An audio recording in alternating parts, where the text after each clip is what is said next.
Il y en a un qui est catégorique. C'est pas n'importe qui, c'est Alexandre Orlov, ancien ambassadeur de Russie en France de 2008 à 2017. Ça s'explique pour lui par deux choses, le manque de moyens humains côté ukrainien et l'attitude des Américains. Écoutons-le, il était chez nos confrères d'Europe 1 ce matin. Moi, je pense qu'il a gagné, tout à fait. Je crois qu'on n'est pas loin de la fin de la guerre, pour une simple raison, je peux vous dire, puisque l'armée ukrainienne manque d'effectifs. Vous pouvez envoyer à l'Ukraine autant d'armes que vous voulez, autant de munitions, mais bientôt, il y aura personne pour se servir de ces armes. Vous voyez que la moyenne d'âge des militaires ukrainiens aujourd'hui, c'est de 43 ans. Vous aviez une réaction, vous disiez c'est pas vrai actuellement. Non, je ne dis pas que ce n'est pas vrai. Je disais tout à l'heure, et je confirme qu'il y a un problème donc, de recrutement dans l'armée. Ah oui, c'est un problème de recrutement. Il y a un problème de recrutement. Bah oui. Mais de là à dire que l'Ukraine est au bout de ses possibilités, c'est erroné, évidemment. Parce qu'un pays de 40 millions d'habitants, même s'il a perdu 250 000 hommes en 2 ans de guerre, qui ne sont pas tous tués, mais non, une partie a été blessé ou porté disparu, ça ne condamne pas un pays comme ça. Souvenons-nous des chiffres de la France pendant la Première Guerre mondiale. On a engagé des millions de soldats avec une population équivalente. Donc, on ne peut pas croire que l'Ukraine soit au bout. Mais il y a un problème de recrutement et donc de formation. Et puis, il y a la difficulté, on ne l'a pas signalé aujourd'hui, mais on l'a souvent signalé sur vos plateaux, du côté un peu disparate des matériels et des systèmes d'armes qui sont fournis à l'armée ukrainienne, qui fait que la logistique est terriblement compliquée, que la formation des gens l'est aussi, puisque même entre... Certains soldats ukrainiens en témoignent, notamment récemment.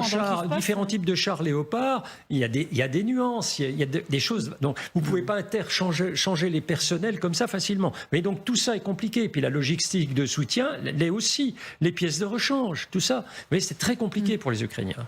Il est catégorique, ce monsieur Macron. Mais catégorique, mais je pense que il y a la raison de donner parole. Sur des aspects sensibles, il ne dit pas que n'importe quoi non plus quand il dit manque cruel de notamment et manque de matériaux. Je pense qu'il y a la raison dans ces paroles, absolument. Et en plus, imaginez, on a montré la résistance quand les Russes sont arrivés à 15 minutes à côté de Kiev et partout, toute l'Ukraine a été envahie. Ok, aujourd'hui, quand on se bat, et vous voyez les ruines dans lesquelles les soldats se battent, il n'y a même pas un arbre pour se cacher quand tu tires vers ton ennemi. Et donc c'est les opérations, à mon avis, suicidales de côté. Mais les Ukrainiens n'ont pas de choix. Il faut tenir. Parce que s'ils ne tiennent pas, ils vont progresser, les Russes. Parce qu'on voit qu'ils poussent les Russes. La question aussi, c'est lié à nos alliés.